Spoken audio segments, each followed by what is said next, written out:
कैसे हैं आप सभी? मैं आशा करती हूँ आप सभी लोग स्वस्थ एवं प्रसन्न होंगे।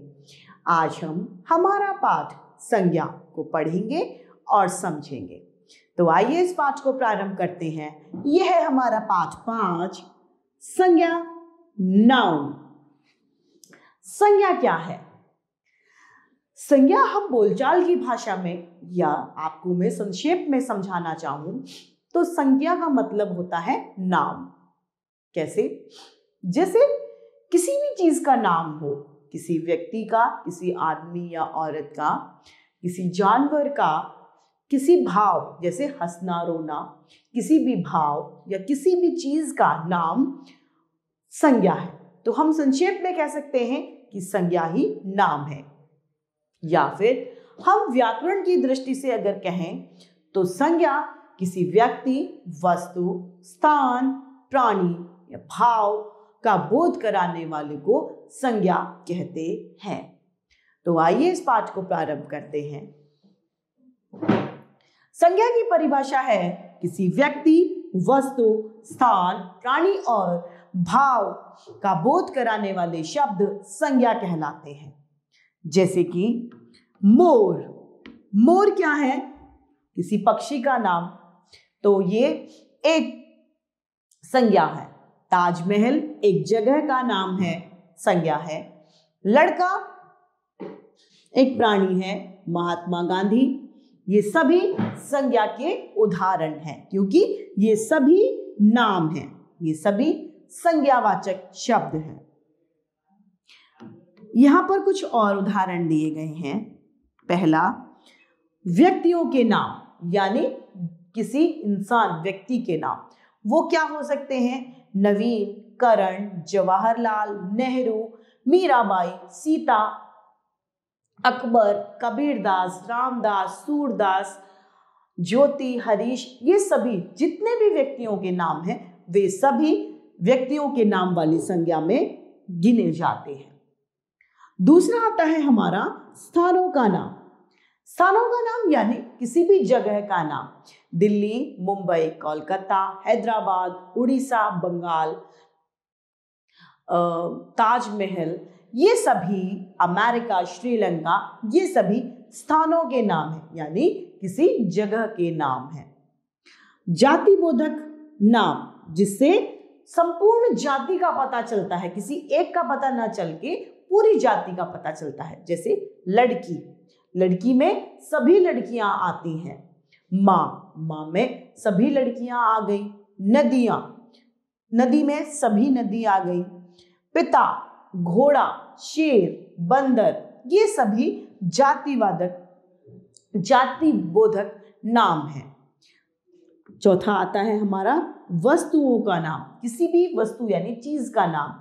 मेज, कुर्सी, पेन, पेंसिल, बस्ता, टीवी, लैपटॉप, ये सभी, कार, स्कूटर, गिलास, थाली, प्लेट, ये सभी चीज यानी वस्तुओं के नाम हैं। अब है भावों के नाम। भावों में बचपन, जवानी, बुढ़ापा, यौवन, सुंदरता, बुराई, अच्छाई, प्रेम, नफरत, ये सभी भावों में आते हैं। ये सभी नाम संज्ञा शब्द कहलाते हैं। संज्ञा के कुछ भेद होते हैं। संज्ञा के 3 भेद प्रमुख माने गए हैं। पहला, व्यक्तिवाचक संज्ञा। दूसरा, जातिवाचक संज्ञा। तीसरा, भाववाचक संज्ञा। यानी संज्ञा को 3 भागों में बांटा गया है। सबसे पहला हमारा आता है व्यक्तिवाचक संज्ञा। व्यक्तिवाचक संज्ञा क्या है? व्यक्तिवाचक संज्ञा वह है जिन शब्दों से हमें किसी विशेष वस्तु या प्राणी या जगह का बोध होता है, वह व्यक्तिवाचक संज्ञा कहलाती है। जिससे संपूर्ण जाति का पता नहीं चलता, मात्र एक का पता चलता है, वह व्यक्तिवाचक संज्ञा कहलाती है। जिन शब्दों के द्वारा किसी विशेष व्यक्ति, वस्तु या स्थान का बोध होता है, व्यक्तिवाचक संज्ञा है। महात्मा गांधी, इस नाम से हमें सिर्फ महात्मा गांधी के बारे में पता चल रहा है, किसी अन्य के लिए नहीं या संपूर्ण जाति का नहीं। अतः ये व्यक्तिवाचक संज्ञा का उदाहरण है। ताजमहल, ताजमहल के बारे में बता रहा है, अतः ये व्यक्तिवाचक संज्ञा है। तीसरा है इंडिया गेट, यानी इंडिया गेट एक अपनी खुद की पहचान को बताता है, अतः ये व्यक्तिवाचक संज्ञा है। इसी तरीके से लाल किला भी व्यक्तिवाचक संज्ञा का उदाहरण है। दूसरा है जातिवाचक संज्ञा।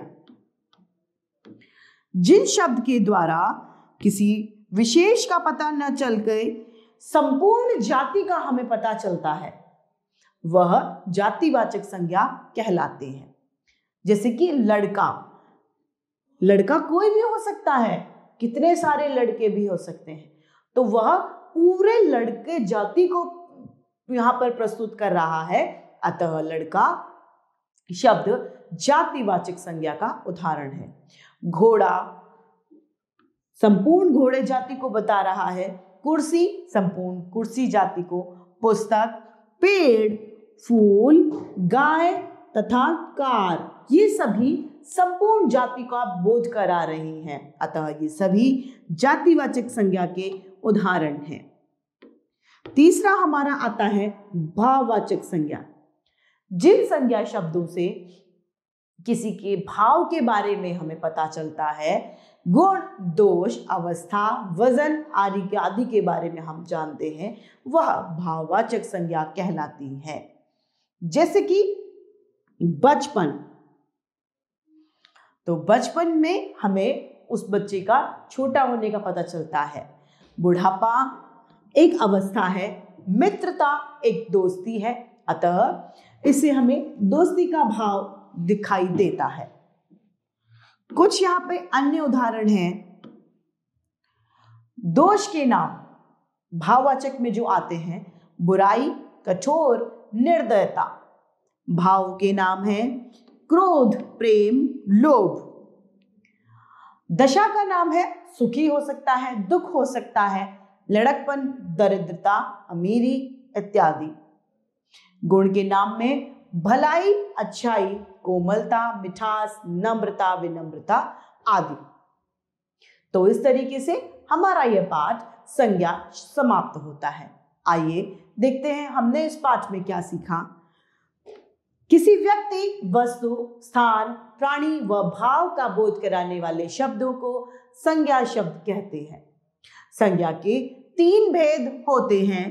पहला व्यक्तिवाचक संज्ञा, जातिवाचक संज्ञा तथा भाववाचक संज्ञा। तो इस तरीके से हमारा यह पाठ संज्ञा समाप्त होता है। मैं आशा करती हूं आप सभी लोगों को यह पाठ भली भांति रूप से समझ में आया होगा। आज के लिए इतना ही, फिर मिलते हैं। धन्यवाद।